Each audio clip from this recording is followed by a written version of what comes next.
Welcome, everybody. See you here on the Sunday morning.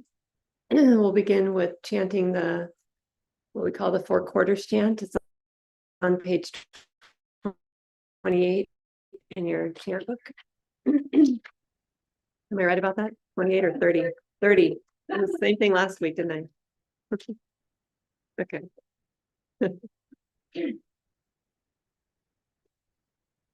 In the chat for you Zoomers.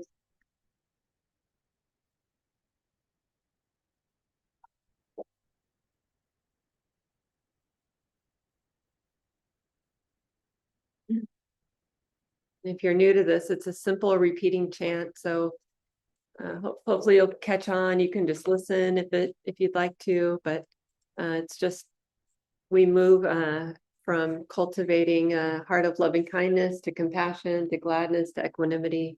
That's really the only thing that changes those words. Now let us make the 4 boundless qualities shine forth. I will abide, pervading 1 quarter, with the mind imbued with loving kindness. Likewise, likewise the 3rd, likewise the 4th, so above and below, around and everywhere, as you always to myself, I will abide, pervading the all-encompassing world, with a mind imbued with loving kindness, abundant, exalted, immeasurable, without hostility and without ill will. Obeying 1 quarter, with a mind imbued with compassion. Likewise the 2nd, likewise the 3rd, likewise the 4th, so above and below, around and everywhere, and to all others to myself, I will abide, the same world, with a mind imbued with compassion, abundant, exalted, immeasurable, hostility, will,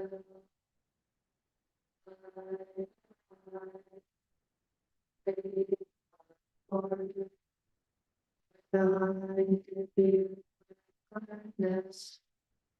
Likewise the 2nd, likewise the 3rd, likewise the 4th, so above and below, around and everywhere, and to all others to myself,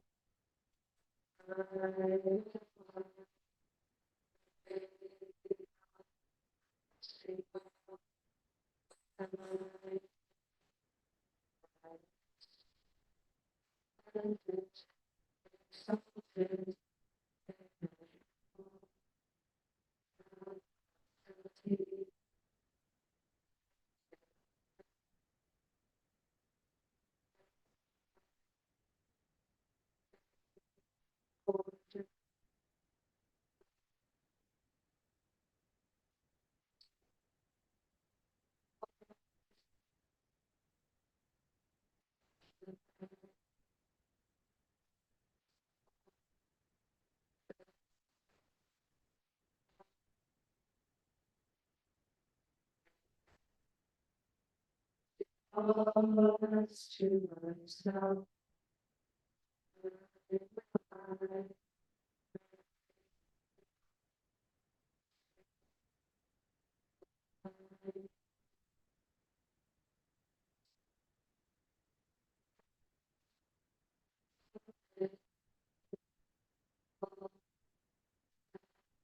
ability and without ill will.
Shelly, can you hear me?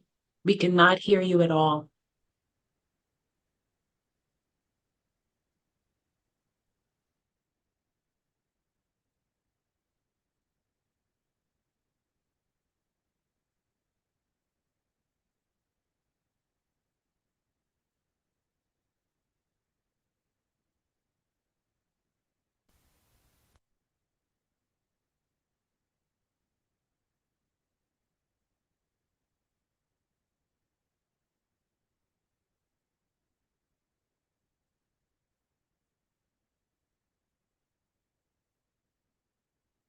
Can you hear me now?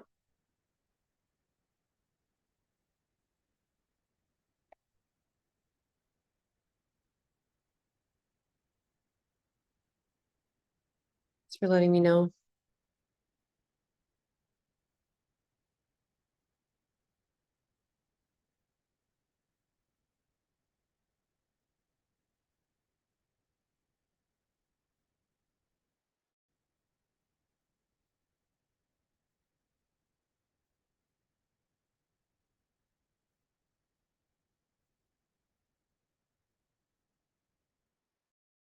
Body is such an alive place to rest the awareness.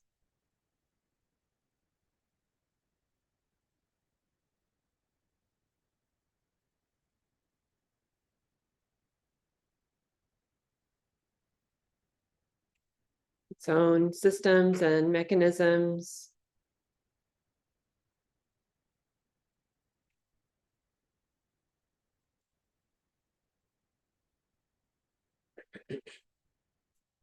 But also the sensitive heart and all the movement of activity and energy can also often be felt in the body. Thoughts, emotions can be felt right here in this body.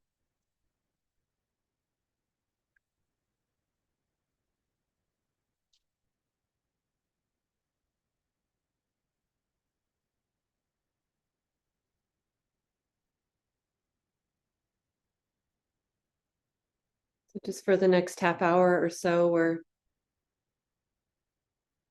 practicing a kind of relaxation that includes setting down all of our worries, concerns, plans, problems, and just letting our experience be simple. As simple as feeling what it's like to have a body, inviting directly a felt sense of ease,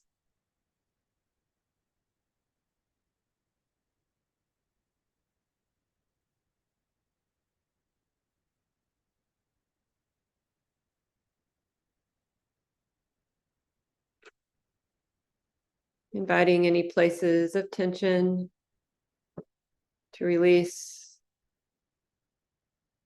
But of course, this isn't a demand.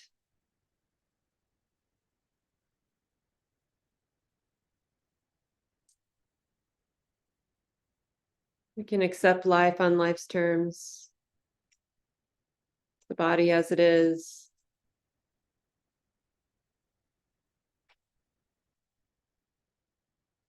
And also invite a sense of ease with the way it is.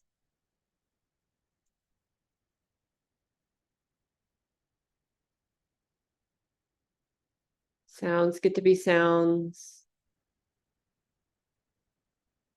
Sensations get to be sensations. The mind's activity gets to be the mind's activity. Is it possible to relax with this? To invite a spaciousness of heart and mind with this.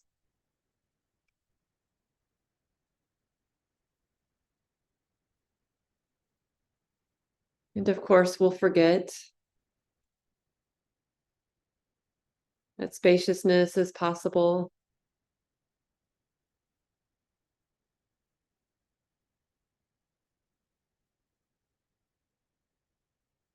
And we'll think there's a particular way we have to be doing this thing we call meditation.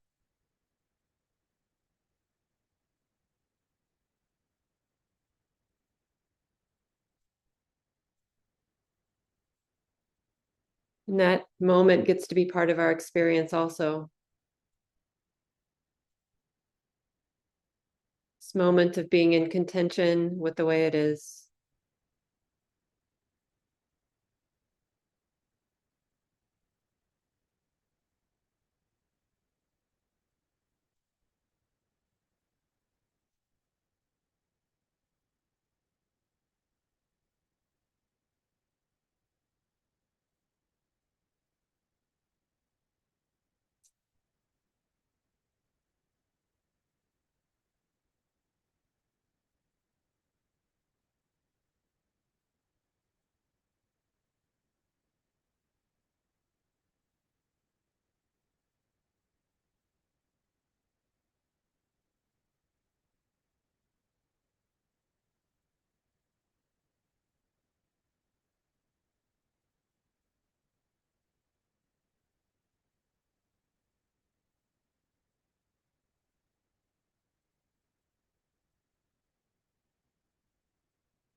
It's this body and it feels like this. The sensitive heart, always in relationship with the sensitive body. Just allowing experience to be what it is. Not trying to control or manipulate anything. Just allow the comings and goings of thoughts, sounds, sensations. Resting back, relaxing into the spaciousness of awareness. It doesn't need to fight the way it is.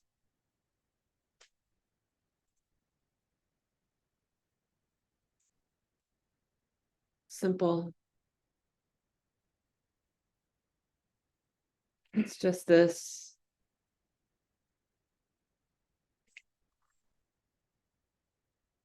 Can this be okay?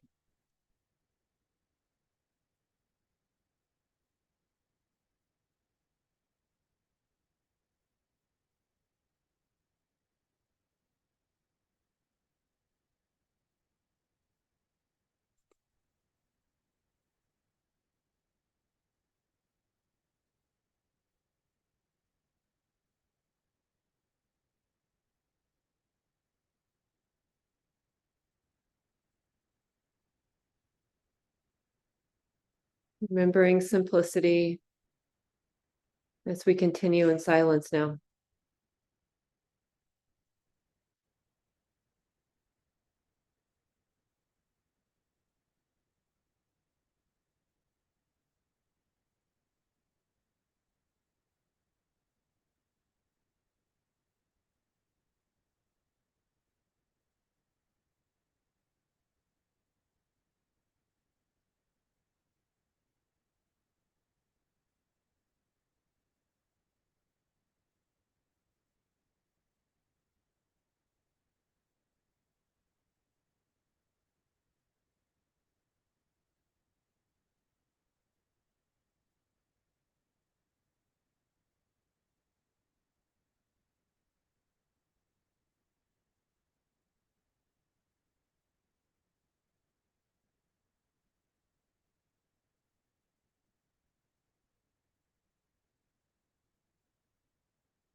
to stretch your legs if you'd like.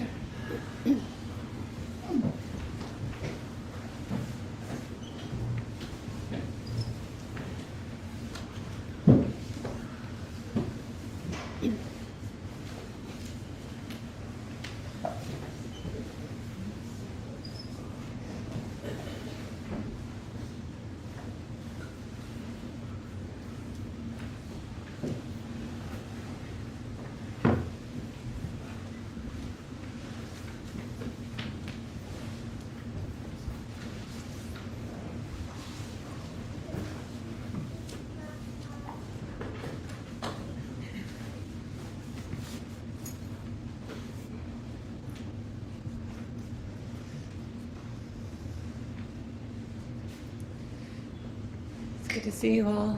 It's good to be here with you.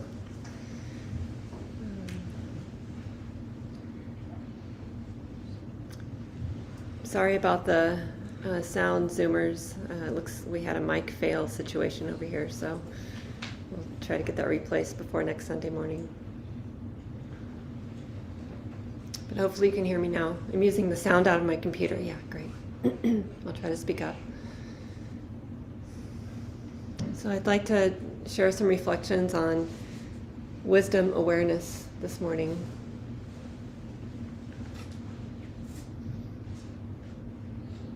Sometimes there's a phrase that gets used a lot in Buddhist meditation, the sure heart's release.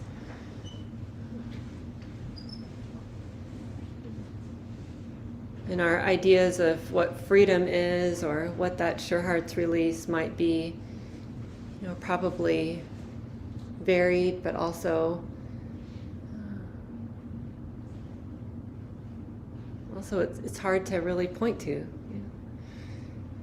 And I know for me, I'm sure for you too, that in our own experience, like what is freedom, and even like what is mindfulness? What is that anyway? Yeah.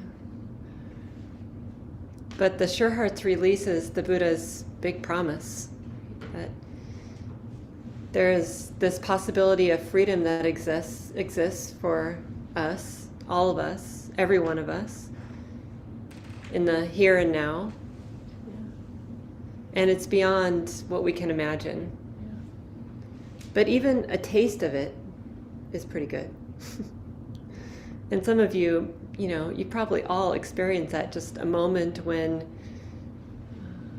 the mind set down its weird ways. Stopped planning, doing that incessant rumination, or stopped worrying about something, and it feels so relieving, doesn't it? Just to have that moment of like, oof, something has ceased. And so in those moments we get a little taste of what the Buddha was talking about here, the sure heart's release. But it isn't a practice that we learn about really conceptually. There's a place for conceptual learning and contemplation for sure, but the practice is really experiential. It's really about being in our own experience, our own lived experience, like this body right here, this mind, heart right here. It's like when it's like this, a complete mess, for example, and learning about that taste of freedom that's possible here and now. Right? So in this way, we don't need that perfect moment or a perfect environment or a perfect mind that doesn't do what this mind does. We just need this very moment, the way that it is, to learn about freedom, or really suffering in freedom, because we only really get a taste of that freedom right alongside these moments where life feels unworkable. Right? Have you had any of those? Yeah. I mean, the mind will just go and go and go, right? Spinning its stories, its dramas, and then, on and on until at some point it becomes overwhelming for us. And we go, oh, God, this is so unworkable, right? To keep going this way. And especially as we develop a spiritual practice like this of cultivating sensitivity, well, that sensitivity really has no preference. And so it's just going to settle into the way it is in any way that it's possible. And so sometimes those mind habits that we don't appreciate or prefer, we can sort of keep them at bay by doing other things, like distracting, until we sit down on the cushion to try to meditate or something like that. And then we're like, whoa, it's like that in there, right? Now what?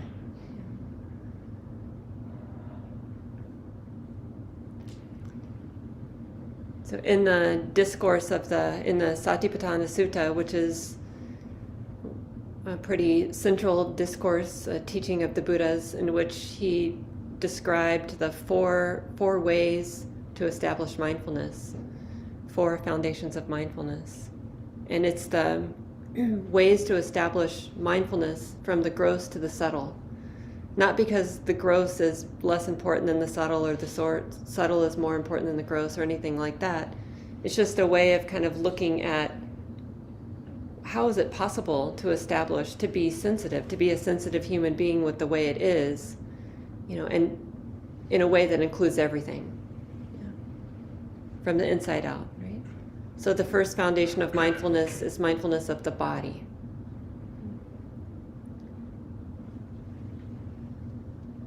And then the second foundation is mindfulness of Vedana.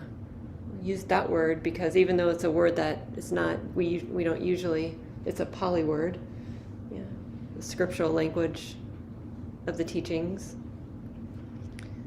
And it's an important teaching because it points to one of the really important building blocks of suffering, which is how at the center of what human beings do, right? We misunderstand this teaching. We misunderstand this process. And so the teaching points us back to the process. And that process is what any teacher will say over and over and over. It's like human beings, what we do is we try to manipulate experience to our liking. And it's always this movement of getting closer to what's preferred and getting away from what's unpreferred. And then there's this whole middle area that we just ignore. Anything that isn't charged, because we're kind of excitement junkies, right? We like it when things are intense. And so we're looking for that. And our nervous systems are really designed that way, right? Because when something is unpleasant, we want to feel that and know what to do with it.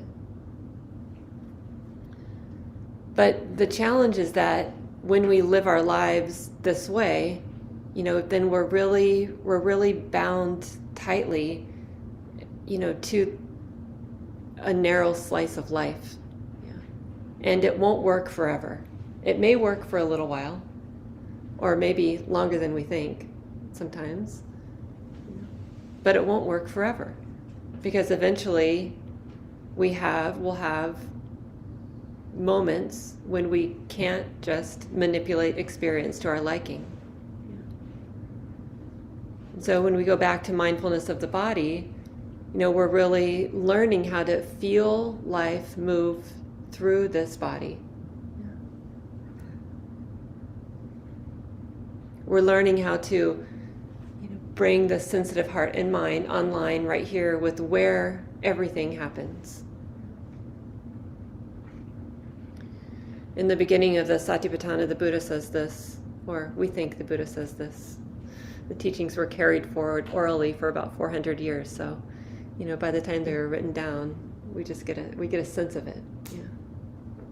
And this is where it comes up to us to kind of go and see for ourselves. What is our interpretation of this? How does this make sense in our lives? Which is, that's the point that I'm going to keep coming back to today.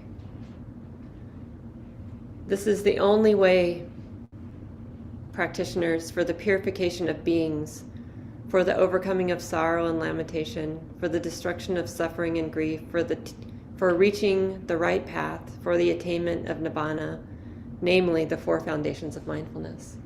It's a pretty strong statement, right? if we want to understand, if we want to know freedom, if we want to taste that felt sense of release, or what we might feel as relief even, yeah, then we practice establishing mindfulness in these 4 ways.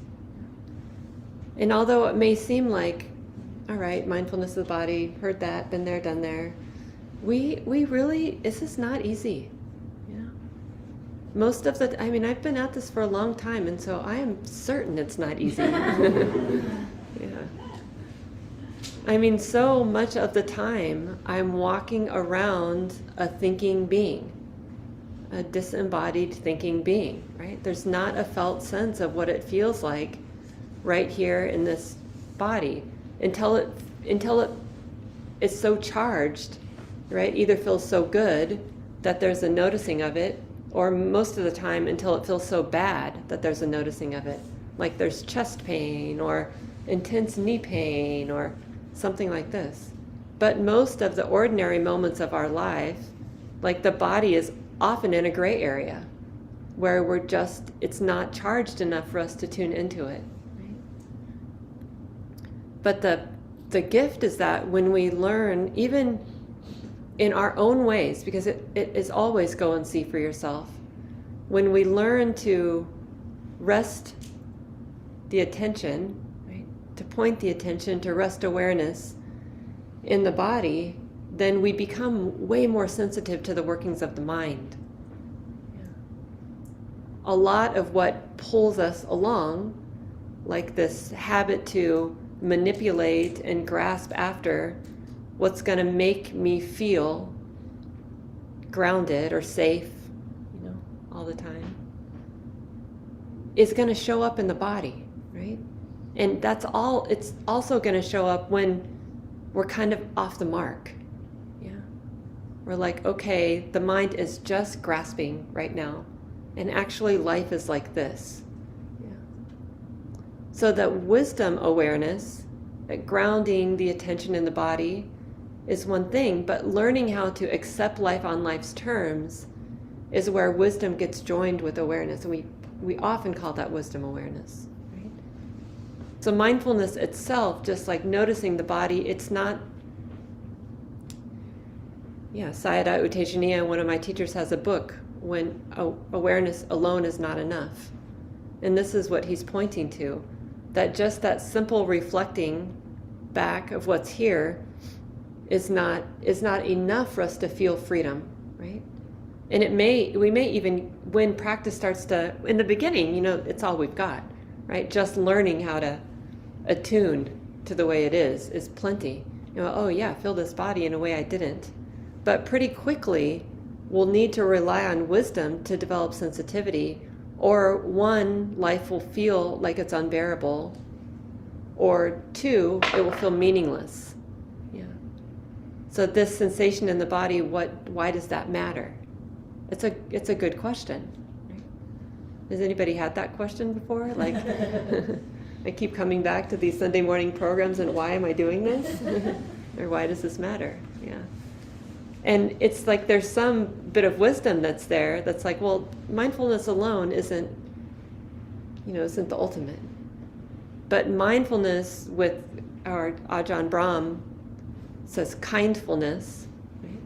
So that mindfulness that's kind and connecting, right? And also wise is liberating, right? So we learn how to not be in contention with life. What does that mean? It's difficult, right? And the thinking mind will start going, well, there's lots of things to be in contention about. Indeed. No doubt about that. Yeah. But having a heart that is always defending or hating or denying or trying to move away or manipulate or control is just not, it's not going to make us, it's not going to help us, it's not going to be a benefit to us in the long run, right? Maybe in a moment, but not in the long run. At some point, we're going to have to grapple with that habit. Those habits, right? To manipulate, right? And so we learn how to accept that things are not ideal. is perhaps is not the way I want them. This isn't the way it is, isn't a benefit for me and all the people around me. But it is lawful, right? It is the way it is for a reason. So in this moment, we're really, sometimes some teachers will say, like, it points to the legacy of previous moments, right? What we're swimming in right now is the legacy of a lifetime of habits. Like, if we just look at ourselves, what we're swimming in right now is the legacy of a lifetime of habits. Yeah. And some of those habits have been skillfully cultivated, and many of them unskillfully cultivated, right? So when we wake up to the way it is, like an inner habit, a habit of anxiety or a habit of blaming or something like that, or anything, when we wake up to a habit, we both accept that and feel into it like, oh, this is really unpleasant. Yeah, this is an unpleasant habit. But it's not an unlawful habit, right? It's actually nature, because it's been cultivated, with a lot of previous moments. All of those moments where we weren't aware, right? And this habit just gained a head of steam. It just got stronger, right? And we know how hard it is to be aware of the body, right? Which is a great resource for being able to notice how habits are gaining a head of steam, right? Or to notice where we're not aware, right? So it's not easy. So we can go, oh yeah, it is really hard. That's how habits are created, right? How unskillful habits are created. Because moment by moment, there's a lack of knowing that this habit is being created right now. And those habits then express themselves in our hearts and in our lives. And that is true for all human beings. So even when we look out at the world of human beings and creations and we go, this is not the way I want it, right? Indeed, it's not. But we go, it's lawful, right? Because all these human beings with hearts just like mine, we just really are not there yet, right? And when we're not there yet, we strengthen habits that we don't want to strengthen, right? And so then we come to a practice like meditation, and we, with a beautiful intention to be aware, and probably to cultivate some sense of serenity or calm or peace, or to really understand the sure heart's release, right? But what we feel is like, oh my God, this is really a mess in here. Yeah. Yeah. It's really a mess. And it's true, it really is. So awareness that brings with it wisdom helps us to relate so that we stay on the path. We stay engaged with our practice. We stay willing to notice what's really here. And not only that, but even with very difficult experiences like chronic pain or,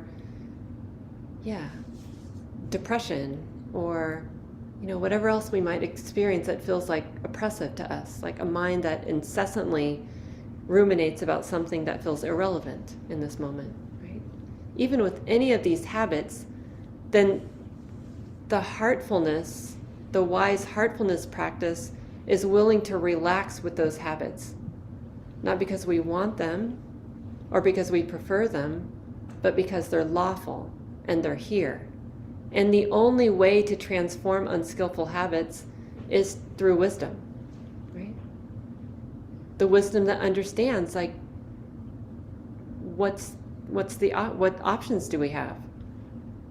To keep running away and around, chasing, manipulating, controlling, or to level with the way it actually is and learn through that willingness to seed the habits that we want to cultivate.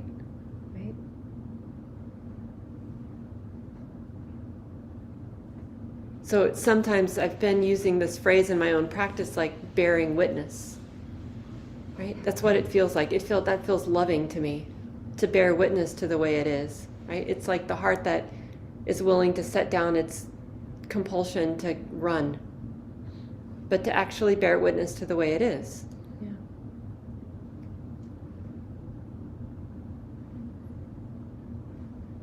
And the way to do that, it was with kindness. So the main question for us is, like, is this mind's way of relating, is it in the direction of being bound up or in the direction of freedom?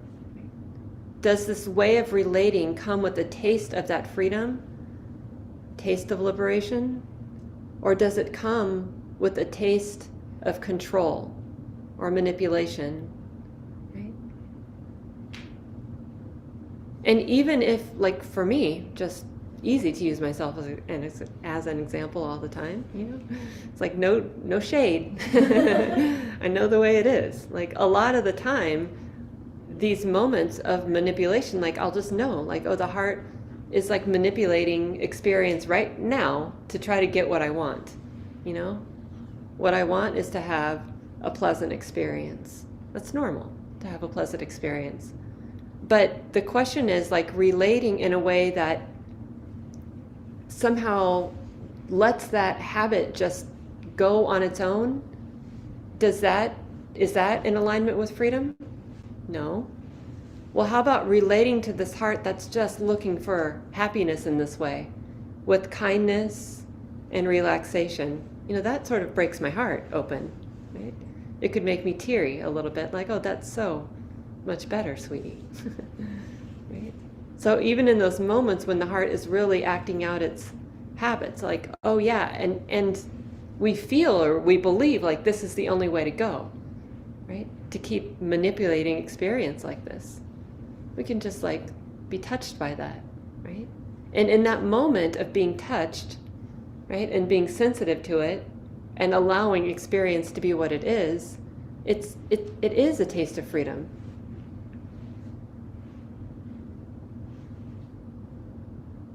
And it's actually seeding that moment.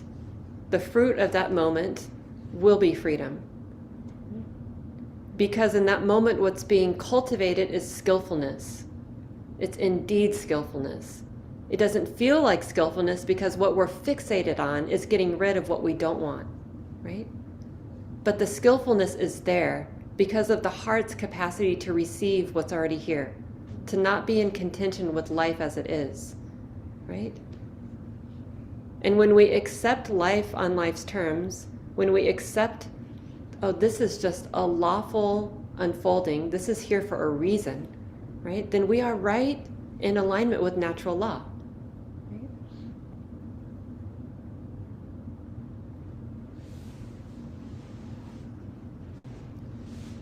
And there's something inherently free about being present in this way, isn't there?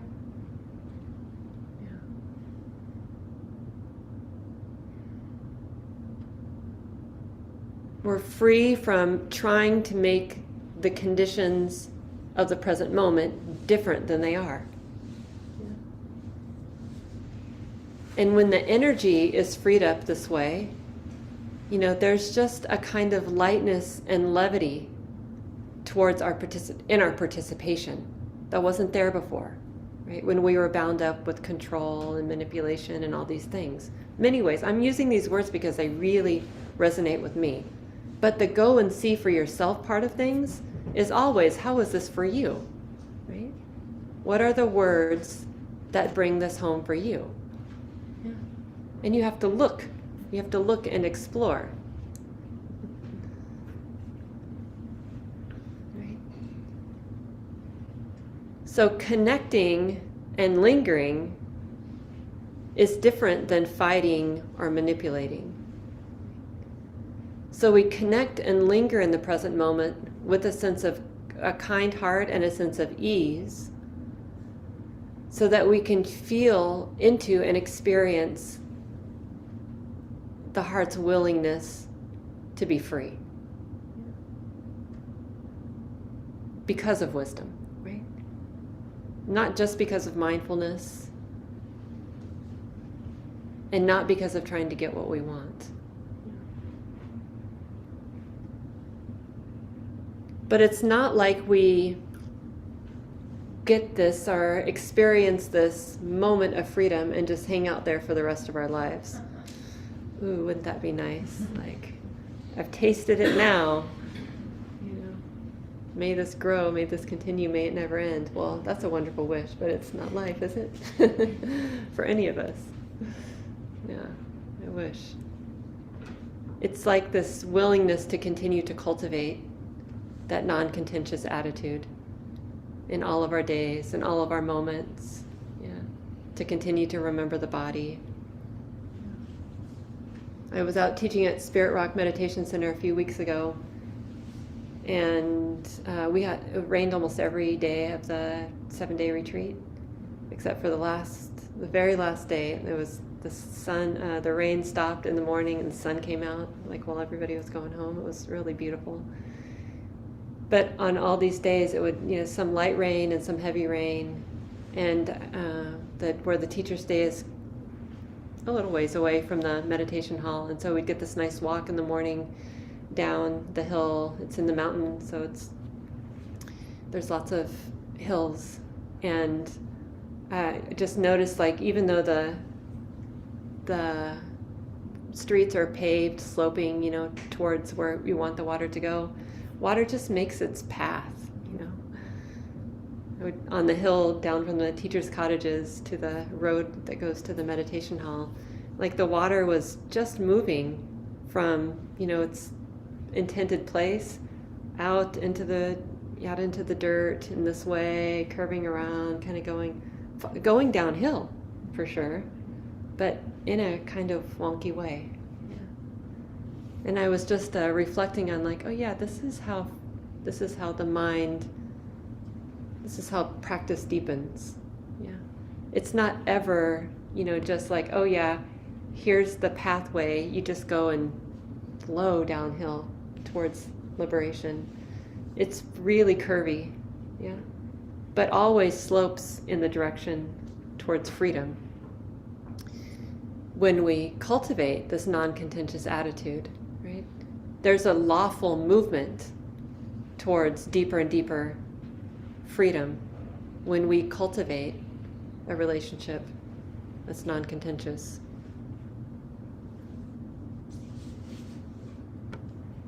And the antidote to that non-contentious attitude, right,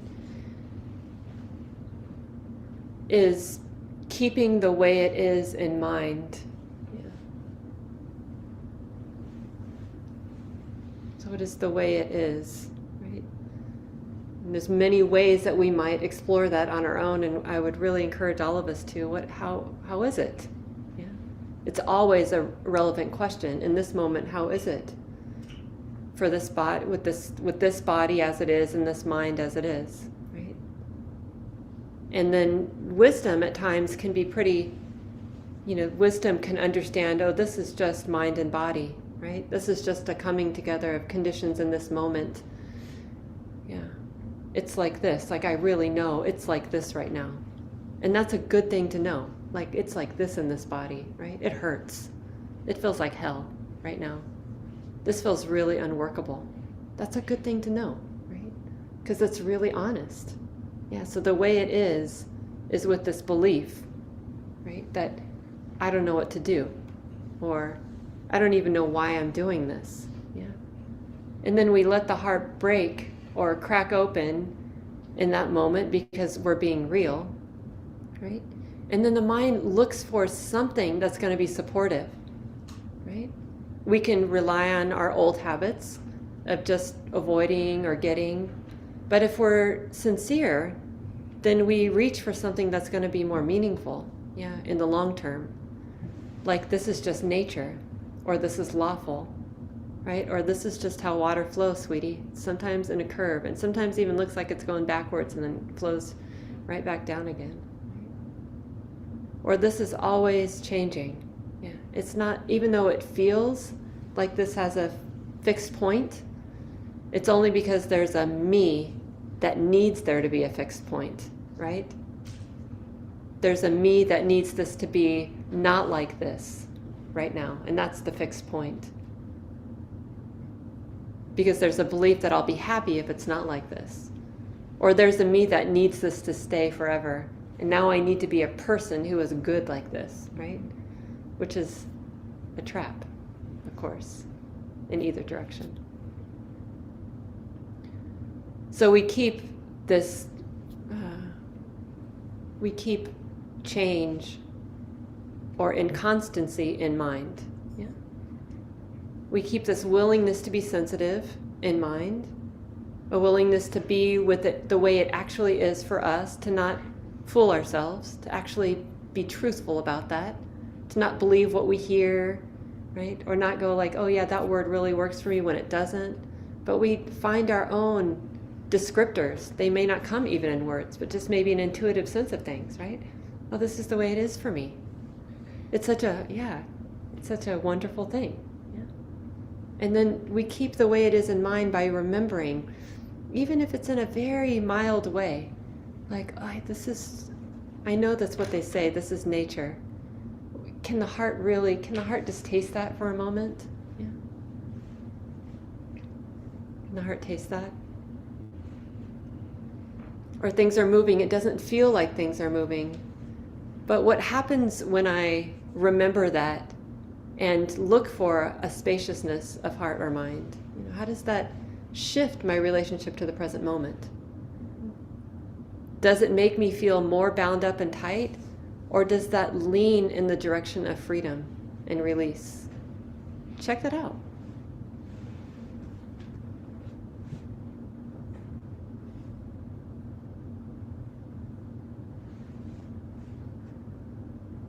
This is from Sayadaw U Tejaniya.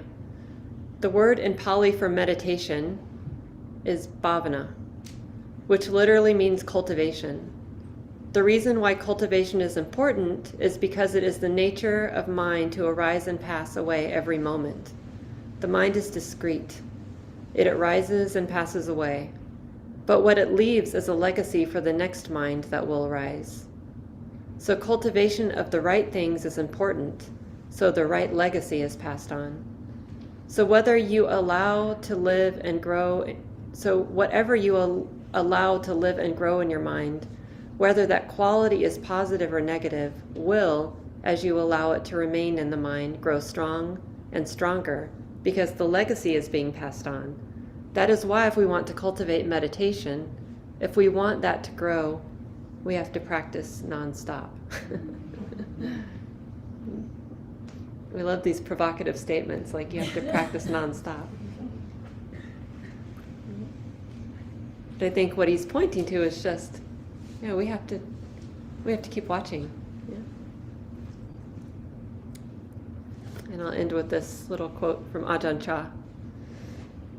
In a nutshell, the point of the teaching of the Buddha is to transform one's view. It is possible to change it. It only requires looking at things, and then it happens. Looking at things. Not just knowing the concept, but actually feeling into it, knowing what it's like for us, and inviting wisdom to meet us there.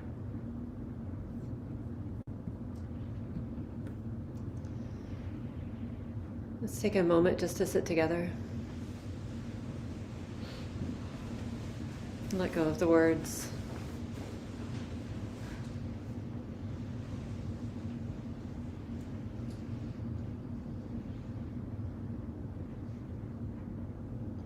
Thanks for listening to the Dhamma, friends. I wanted to make a couple of announcements just for the out of love and compassion for all of us. Our Sunday morning programs have grown bigger and bigger, which is wonderful. It really delights me to see so many people here. And just a reminder that it's really good to be on time if you're coming in the hall. It will help everybody else sort of settle into the meditation. Totally understand that things we can all practice, accepting the way it is, of course, and that life happens as it will, and sometimes we won't be on time, and that's okay too. So if you come like during the chant, then just come on in, and if you come after the chant, then perhaps just you can sit in the lobby and wait until you hear the sound of the bell and come on in after that. It will just help everybody sort of protect the space for a little ease.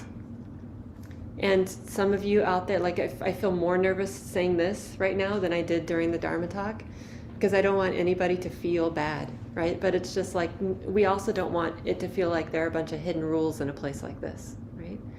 And so just like really out of the goodness of care for everybody, not to make anybody feel any kind of way, because I get it, totally get it.